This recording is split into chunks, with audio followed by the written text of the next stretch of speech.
All right, Addy. Yeah, so similarly, I can relate to some of the things that I've heard there. I came from a Nigerian background. And so it wasn't so much that you couldn't express emotions, but emotions weren't expressed, so learned behavior. And then I also grew up in the inner city of London, where those things aren't expressed. And when you start talking about mental health and all those things, sometimes, if I'm going to be honest, up until I had my own personal experience, I used to also look at it like, it's not something that strong people go through, but I've been through it. Mine was brought down by, I don't know if anybody's been through like a relationship or marriage breakdown.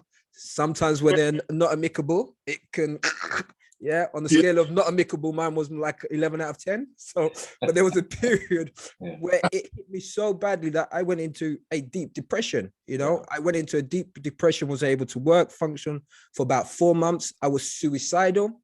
And the only thing that kept me was my children. It was just the recognition of the impact that it would have on children. So I think one of the things it would be good to discuss that men don't always discuss, because the funny thing was, as I started opening up and talking to other men, you start realizing that other men are going through similar things. And you're like, whoa, I ain't alone. Right. Yeah. And so, yeah, for me, I think that's one of the things I definitely would like us to discuss, the impact of breakdowns, unhealthy breakdowns on men and children. Excellent. I'm going to take a risk here, guys, I can actually go Facebook Live, which I think would be helpful. So it might cause us a little bit of disruption, and because we've had an interesting start anyway this evening, but I think what's being said is going to be extremely valuable. So I'm going to. No, I can't go Facebook Live. So please carry on. Well, I will. I just checked. It said no. Right. Okay. Right. So I think if we go to the next speaker now, which I think is David.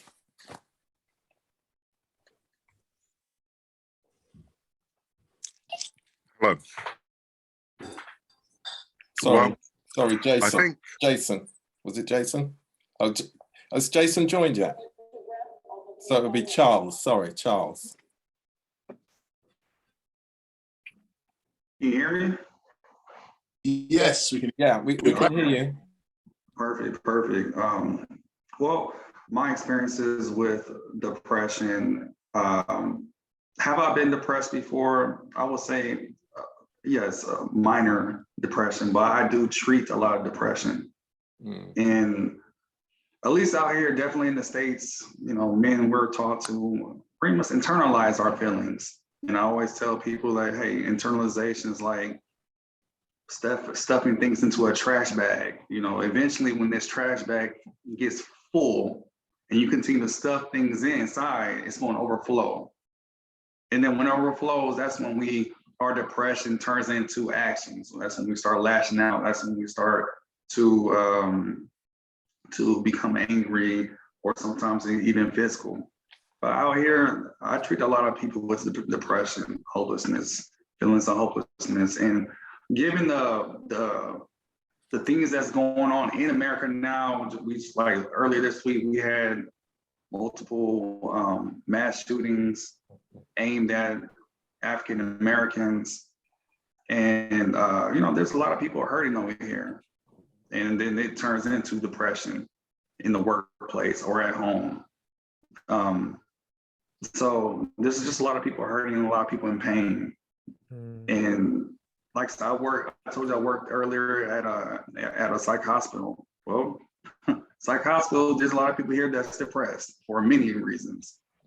And a lot of times it does stem from family trauma, childhood trauma, sexual trauma.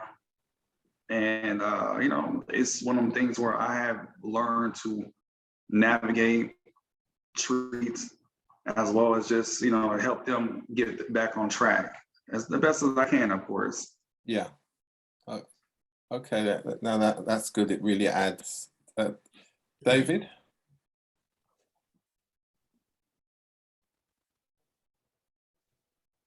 Okay. Hello.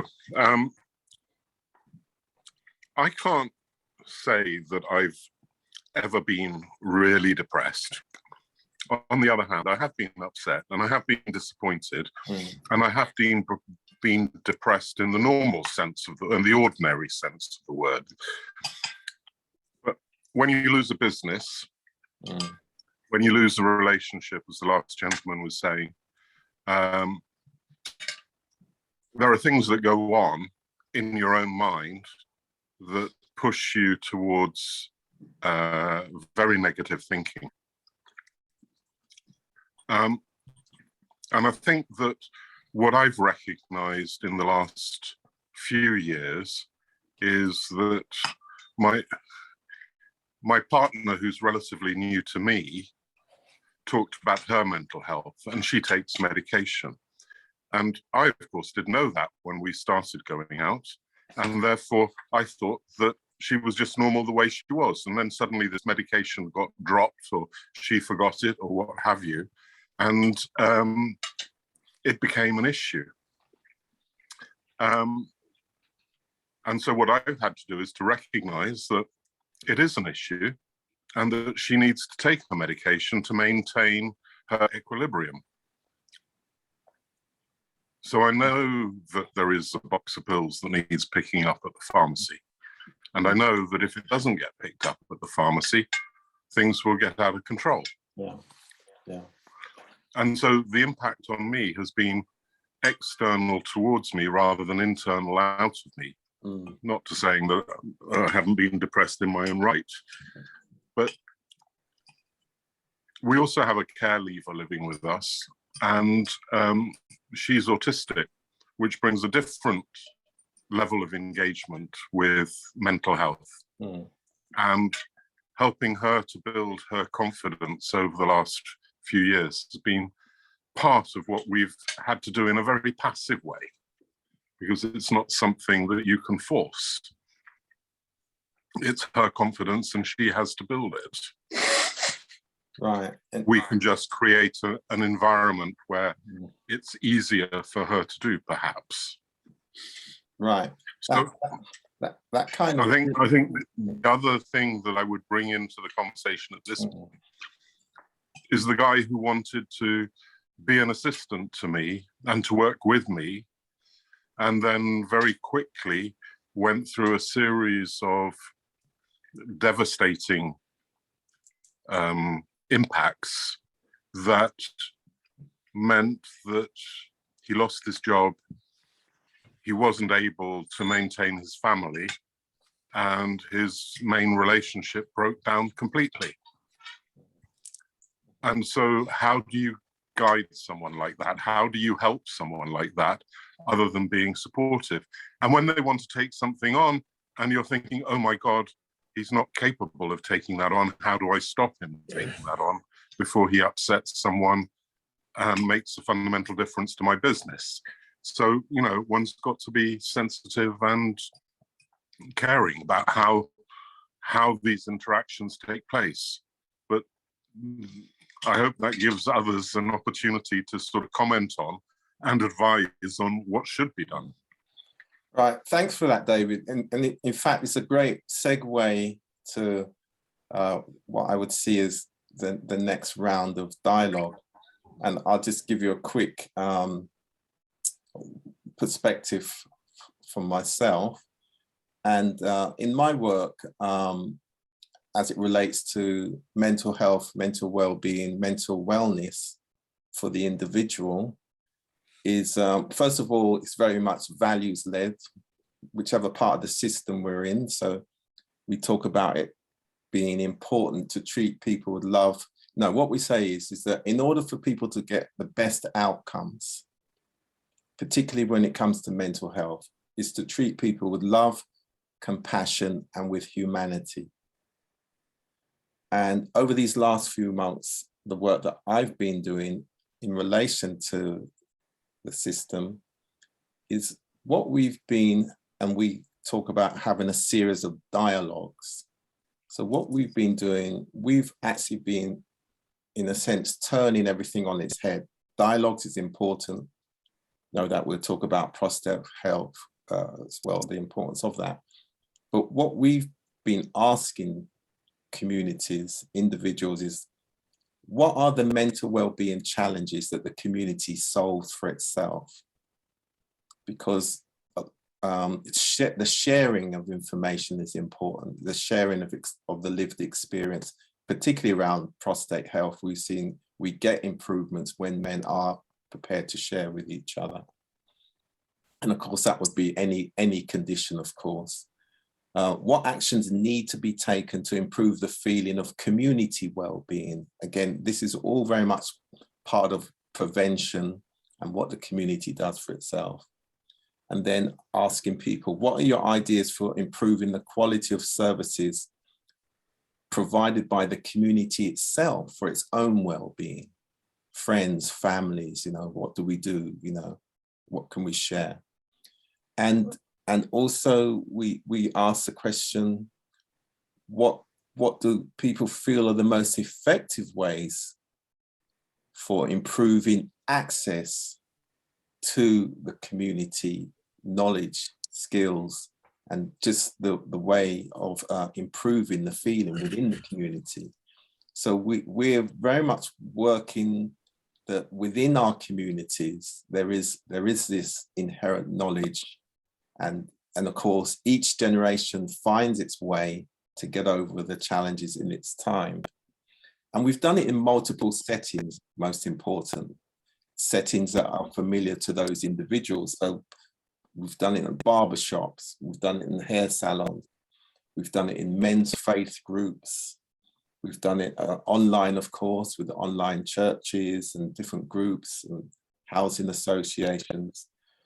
And we've also done it in, where it's been women's groups and women's focus group as well. So I'll just now open it up to everybody to give some perspectives on what we've done to, what's worked in terms of self-healing, community healing. I'll stop there for the moment.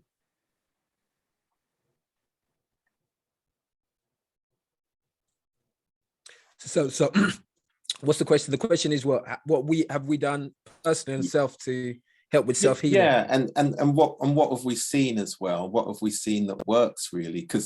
Because we're all here, and a couple of you have sort of touched on it, what you have done when you've reached the situation, because that lived experience being shared is important, of course.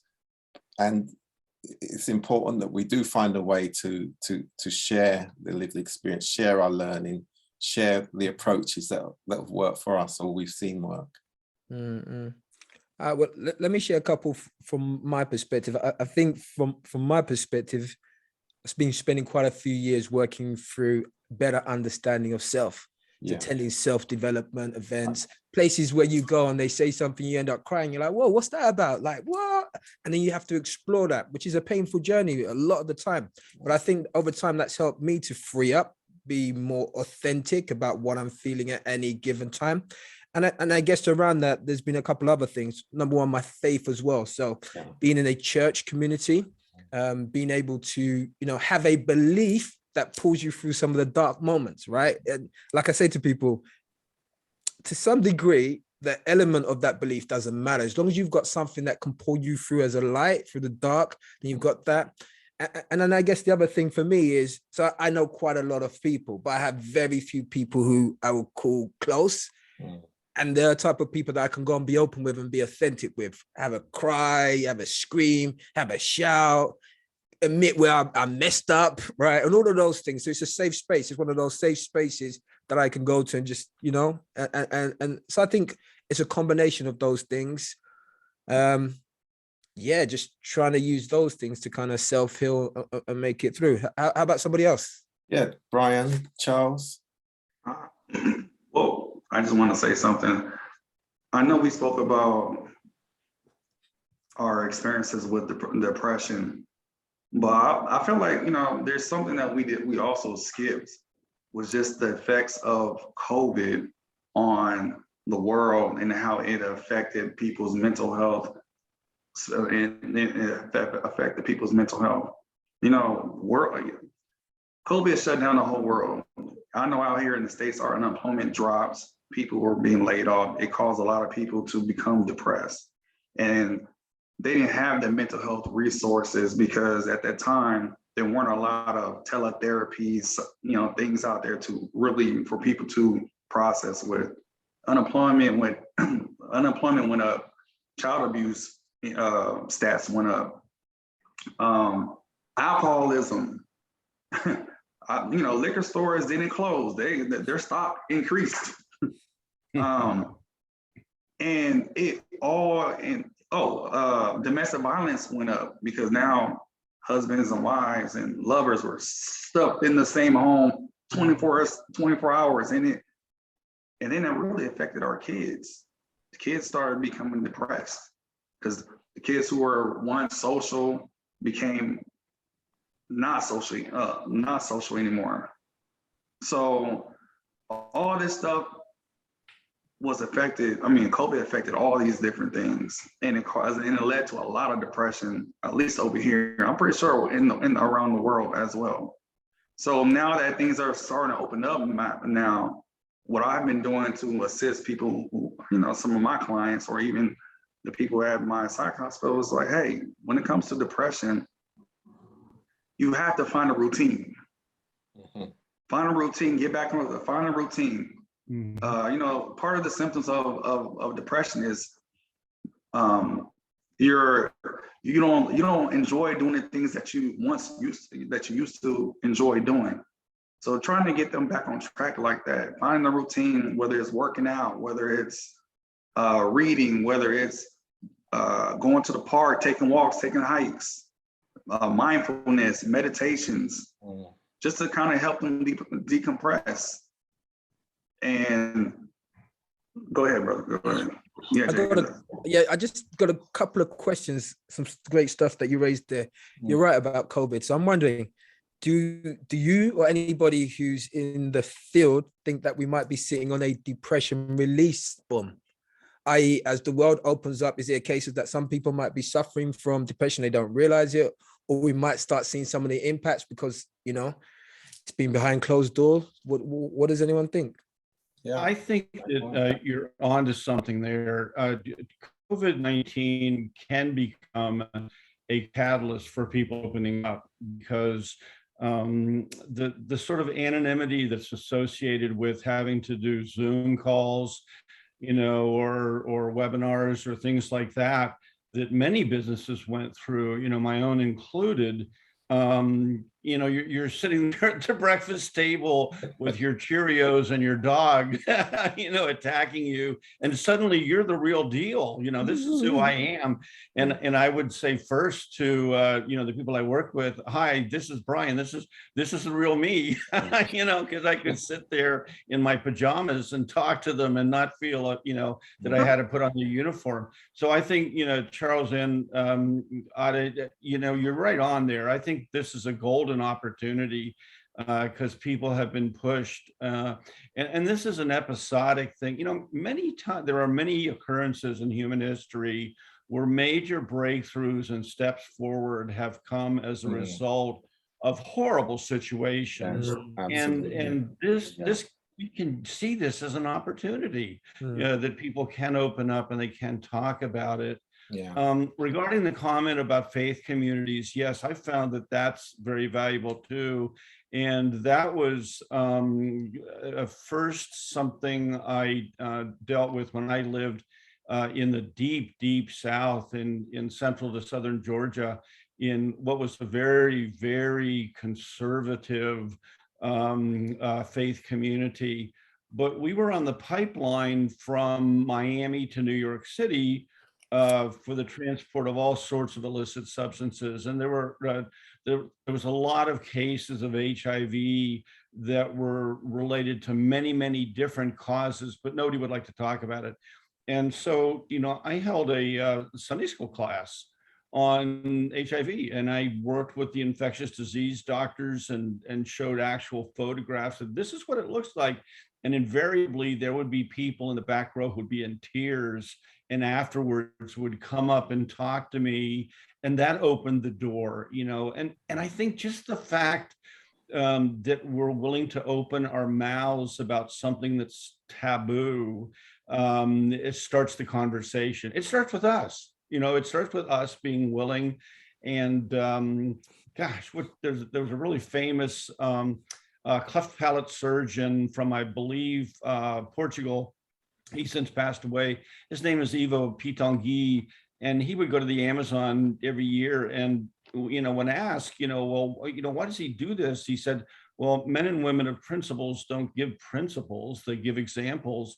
And we learn how to live our lives by watching the way that they live theirs. Okay. And so I think if we can represent and stand out there and be an example, they'll say, hey, I just saw, Dave Smith talk about this, and Charles and Ade and Rudy and heck, if they can do it, I can do it too. So sometimes it's just getting out there and saying something, Yeah, absolutely. We have got Professor Ratimi joining us, and I think he may have just joined, Professor Ratimi. And if he would like to speak, I'm sure he will. And the condolences from all of us to your recent loss. Yes, when I think of the last couple of years, I've spoken to friends about it, and I've thought more about my childhood and growing up more in the last 2 years than the previous however many years. I'm not going to give my age away, but quite a few decades. And it's amazing, coming from as a child that didn't have parental support. Never really thought about it because you just get older, a bit like how Adi was explaining. You get older, you make your mistakes and what have you, but you don't necessarily have time to fully reflect on the situation until you're forced to. And I think, again, but then at the same time, I guess I've been fortunate because I moved to the Zoom very quickly and have run a lot of dialogues and used that as part of the transformation, going back to Brian's point about this technological change also has forced creativity, innovation at a speed that we could never have imagined. Think of digital health now and what that can do and is doing compared to a couple of years ago. But again, I still go back to how do we support people with love, compassion, and with humanity? And that to me is very much a goal, whichever system that we're using in the community or those who actually work in, the healthcare system, health and social care system. Yeah, well, I also feel like, when it comes to just a lot of just men in general, this pandemic has really caused a lot of loneliness. People who, loneliness in the home, not having any family support, just because you were separated from everyone. You couldn't really engage like you used to. Family support, social supports, and just a lot of times men, we don't really know who to speak to, who to go to, or how one another feels, because a lot of us are taught not to express ourselves in the way that we're supposed that we should. And again, we internalize, we push our issues to the side and so forth. It's not macho. And of course, we've touched on it as it relates to prostate health in terms of, again, what the pandemic really uncovered, the many of us with underlying conditions. And now with the backlog as well, in terms of think of diagnosis and those types of things now. That's a great challenge, and that again impacts on the mental health, mental well-being. And then going back to your point, if you haven't shared it, well, who do you share it with? Can you trust them? A lot of people in the workforce can't reveal their underlying conditions as well, because that could have an impact on their economic well-being as well. And we know the economic impact and what that now means as well. Well, interestingly, so you might know me, Michael knows me quite well. I can be the bomb guy who throws a bomb. So I'm just giving a bomb alert, right? So here's a question I'm going to ask. So we're talking about Black and I can never BAME, right? Black and African and Caribbean population groups. Thank you very much.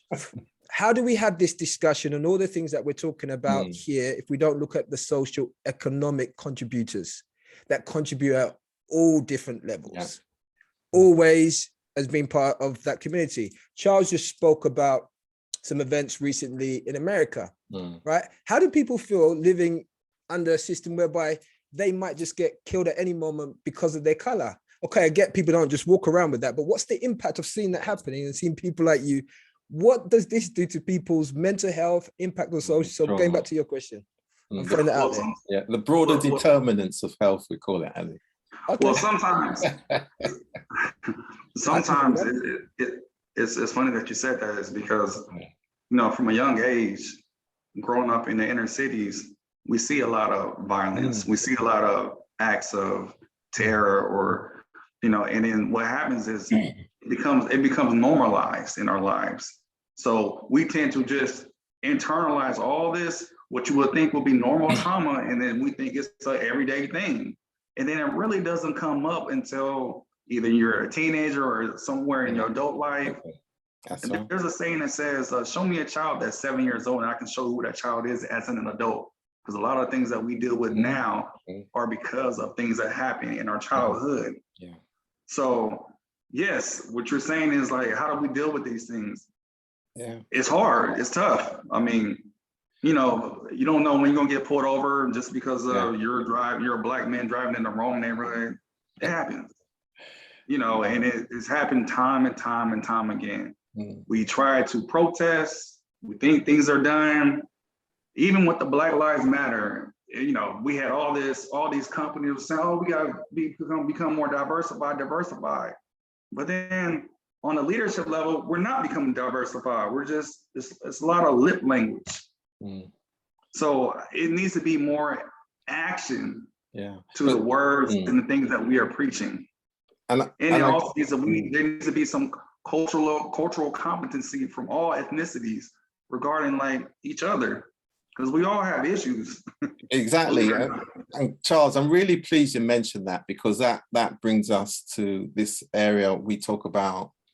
The values of respect and inclusion are the common ground for all of us, regardless of our background and status.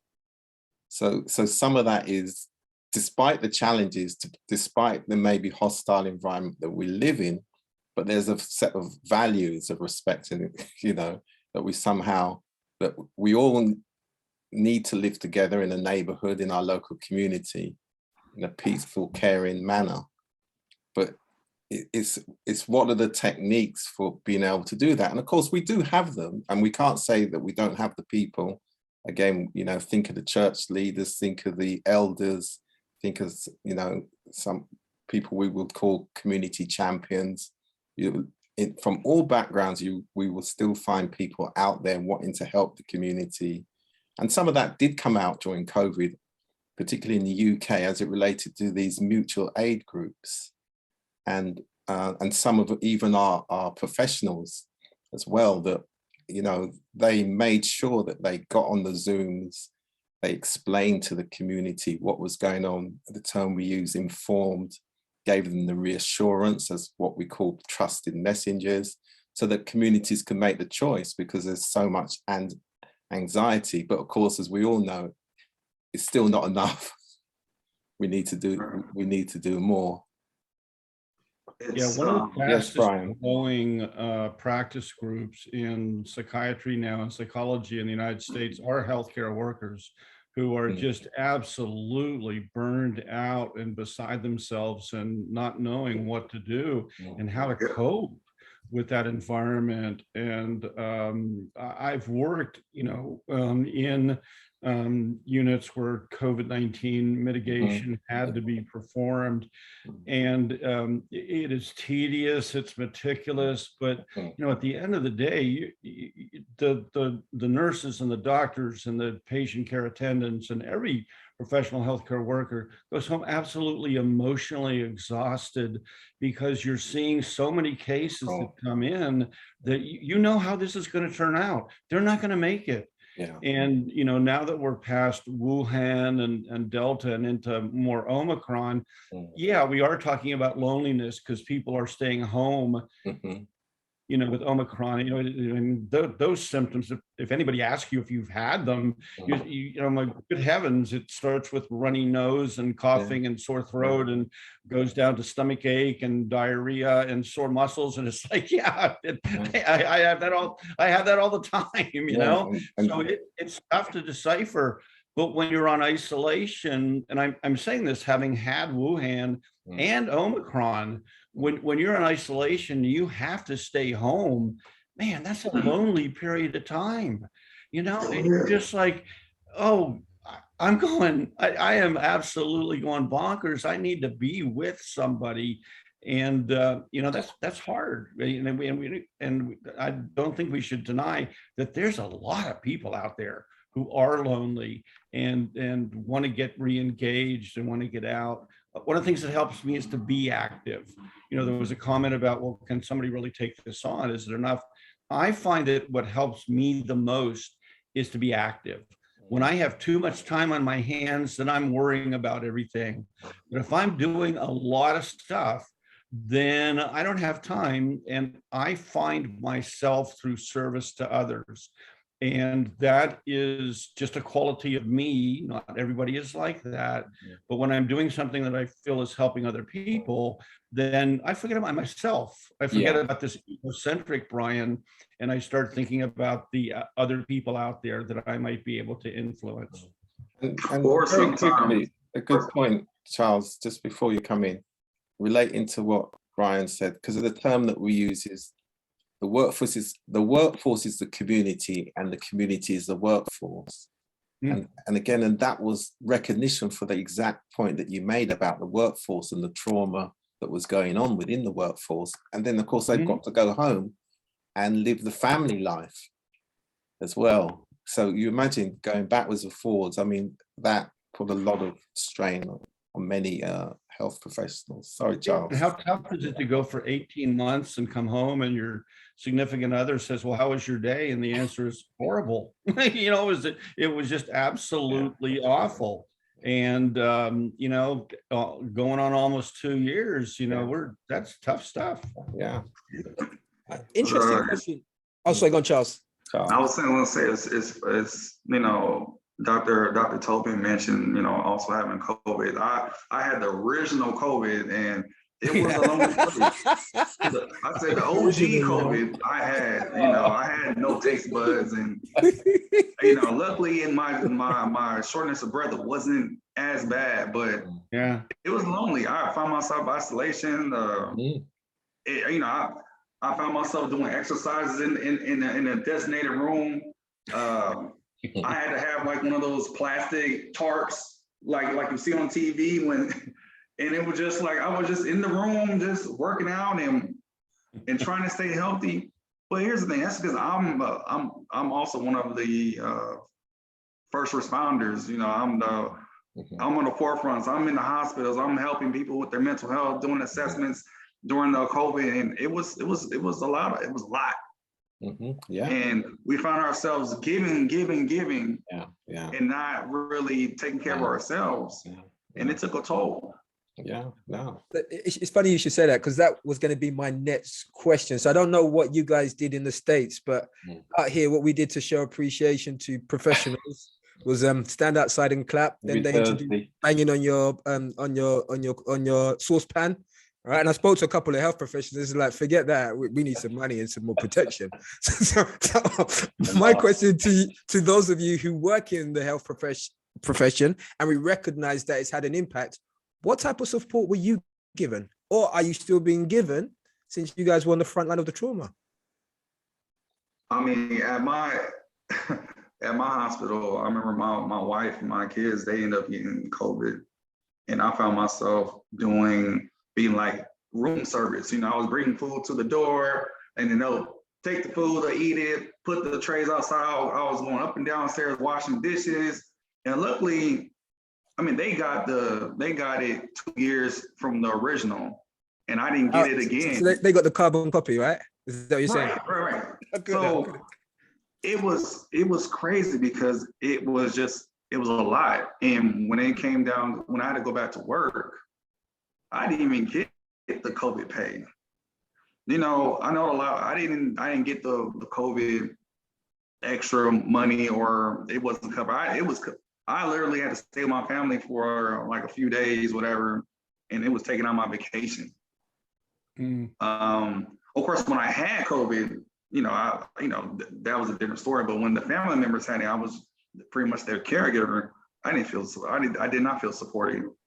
And that's just a fact. It's just the facts. I didn't feel supported. Right. So I we can tell bring you in a couple of our personally, other. like, I'm a wonderful nurse, caregiver. I'm a horrible patient. I'm whiny, I'm complaining, nothing is ever right. So whoever has to take care of me, good luck. So I think if we bring in some of our other guests now, got Dr. Laura Thompson, Tricia, Earl, if you'd like to unmute yourself and give a perspective. Hello, can you hear me? Yeah, loud and clear. Hi, it's great to be here, and it's great to be silent and listen to the male perspective of mental health, especially during the pandemic. And also, I loved hearing the story of the individual. Maybe it was, I'm not sure if it was, no, it wasn't David. It was, there was an individual early on that talked about having to pick up medicine for someone. His name escapes me at the moment, but he had to pick up medicine for someone and just coping. And so I guess what I want to just say is, for those of you, for the men that are supporting and have supported people that have that have mental health challenges or mental illness, I salute you today. I think that not enough is being said about the way that you are having to have shoulders to just to be friends with people that are friends of yours, or family members that need your shoulders, but especially during times when they're not well. I appreciate you. And I don't know if it's not said enough. I'm sure it's not said enough, but I appreciate you. And for all the people that did not have the heart to say thank you or didn't know what it was like to say thank you, I'm just saying thank you on their behalf. Because without you, we don't really know what the next step would be, or if there would be another step. So that's all I'd like to say. And I do appreciate the opportunity coming from Lighthouse Broadcasting. Thank you. Thank you, Laura. And that recognition is really important. So thank you very much. I know that's important. So David, we haven't heard from you recently, given what Addy, Brian and Charles have said in the last few minutes. What are your thoughts? Well, we found ourselves in a strange situation when COVID hit in 2020, because suddenly, as a household, we were isolating generally. Yes, we could go out for our exercise and what have you. So my partner and I, well, she has 3 sons. So one son invited his girlfriend to come and stay. So that was 3 sons and a girlfriend. Another son had a friend who was in university on his own and had his own challenges. So suddenly he and his 64-inch television turned up in our house. So that was 4 boys and a girl. And then we had the care leaver who I mentioned earlier. So that was 4 boys and 3 girls and the 2 of us. And we were sitting down for dinner with 7 or 8 people every night. And for a couple of weeks, it was, you know, okay, this is a lot of work. And then I began to delegate and ask people to, you cook Monday, you cook Tuesday, you cook Wednesday, because actually preparing that amount of food is a serious task on top of whatever was supposed to be work. Our dog also had puppies, so suddenly we had 7 puppies as well. And that was a great distraction for some of the time. In the background, my business depends on meeting people. And therefore, what I ended up with was a situation where it was against the law for me to do what my business does. Mm. And that required some thinking. And I was back into that role of, do I close the business down? How do I support the family? How do I contribute to what we're all doing? And those pressures were really quite significant. Fortunately for me, one of our members came forward and said, David, I really like what you're doing. I think you're doing amazing stuff. I want to be part of your organization. And so we began to build a business plan. We started to talk about things called pivoting, which, you know, you might think about in relation to hinges, but not really in relation to life. Mm. And so we're actually dealing with a whole stack of new concepts and new requirements in the household, in the family, all the pressures that go with it, plus everybody working, not enough bandwidth on the internet and those sorts of things. And in some respects, it was treated quite lightheartedly. And I noticed this evening that there is some humor in the comments, and whether that's obscuring some of the more difficult bits or not, I don't know. But I'd like to take it down a notch, because I don't think as a society, as a world society, we have experienced anything as serious as this since probably the Second World War. Not those affected how we work, where we work, how we travel, what we do, what we can say, what we can't say, and to be so constrained. And as we come out of it, you look back to 1946, 1947, 1950, and the recovery that was needed, depending on which side of the war you were on. There was a huge amount of rebuilding to be done. There was a huge amount of physical work to be done. There wasn't enough food. There wasn't enough transport. Rationing was still in place. Some of those pressures are underlying what's going on in our society at the moment. And I've never come across in all my life a situation where governments have stepped in to the extent that they have in the last 3 years to bail out. Some places very much more than others, but these are all macro issues that impact on us individually and personally. And I think that, you know, those are the sorts of things that we also need to discuss this evening, because enforced isolation brings loneliness. Yeah.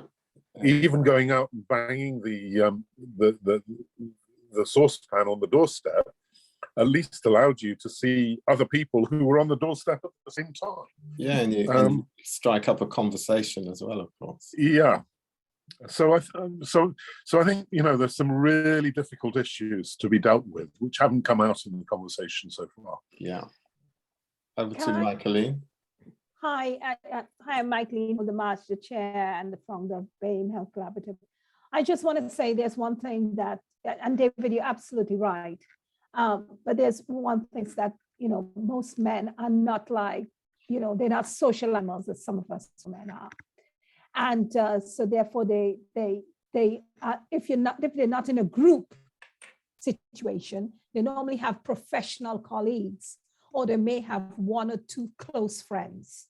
But to say whereby they have a group of people that they actually engage in with, who will be able to tell their downs and their ups, it is normally kept so, it's well concealed. It's like wearing a really good suit. And definitely COVID has brought a lot of trauma. We're talking about unemployment, illnesses that have not been addressed, have not seen their GPs, have not seen their, in America, their doctors, and also their own fare in regards to that, maintaining the home and keeping up that stance of what it is, what is called a man and what a man represents. So I don't think one webinar will be able to address that, but fundamentally for anybody who's listening out there are helplines, the Samaritans. I don't know what the helplines that is in the US, but there are helplines. They are friendly society. You can actually engage by going down to different social clubs that have different things from reading clubs, music clubs, where you can actually meet new people. Because sometimes it's really difficult to share personal stories with people who already know you. Because they say, pull yourself up, get on with it. What's wrong with you? Your father was a strong man. Your family line come from, and so therefore it is okay for you to form new friendships in a new environment. And the third thing I want to say is that if you feel unwell, mentally, you feel unwell, you know, I'm spending a long time in my bed. It's getting really difficult to swing my legs off bed. I'm wearing the same clothes over and over. I haven't had a good shave and a wash. You realize that you are heading not to the right place. You don't want to go to work. You don't want to eat. You realize you haven't eaten properly and you're not sleeping. Please seek help. Please seek help. Yeah. If you're having dark thoughts in regards to anxious thoughts, or you see something, you think, oh God, you know, I wish I wasn't here. All of that, seek help. Don't wait for it to grow into something whereby you cannot control it, because mental health monsters, they can come on anytime. And there's the difference is that people try to stay away from mental health discussion. It is healthy. We all have at one point in our lives, if we admit it or not, we would have that feeling of darkness and sadness, things didn't go right. But it's about you getting help. Because, you know, I say to people, if you have a leg that's not good, they amputate it, they get rid of it, and you still have to churn on. With mental health, it's not visual, you don't see it, but your health and well-being is so important. So it's hard to reach out to family members to tell them where you're at, and we recognize that. But don't be alone. Don't be alone. You know that word alone, facing it alone, facing that giant alone. I want you to actually embrace, you know, independent organizations. Give them a call, you know, find out, tell them how you feel, how you've been feeling. Find out if there's a place that you can go to, you know, once a week, once a month, you know. And, you know, most workplace, if you go to occupational health, and you say to them, some people don't want to tell their workplace because they don't want it on their records. Yeah. But you can actually ask occupational health if they have an independent company that you can see. And that independent company must actually respect your confidentiality and all of privacy, that. Yeah. And your privacy. So please do that. And the other thing I want to say finally is that it's good for men to talk too. Yeah. It's good for men to talk, and it's good for you to write your thoughts, you know, because we are living in a world of social media and everything is digital. People have forgotten about the power of writing.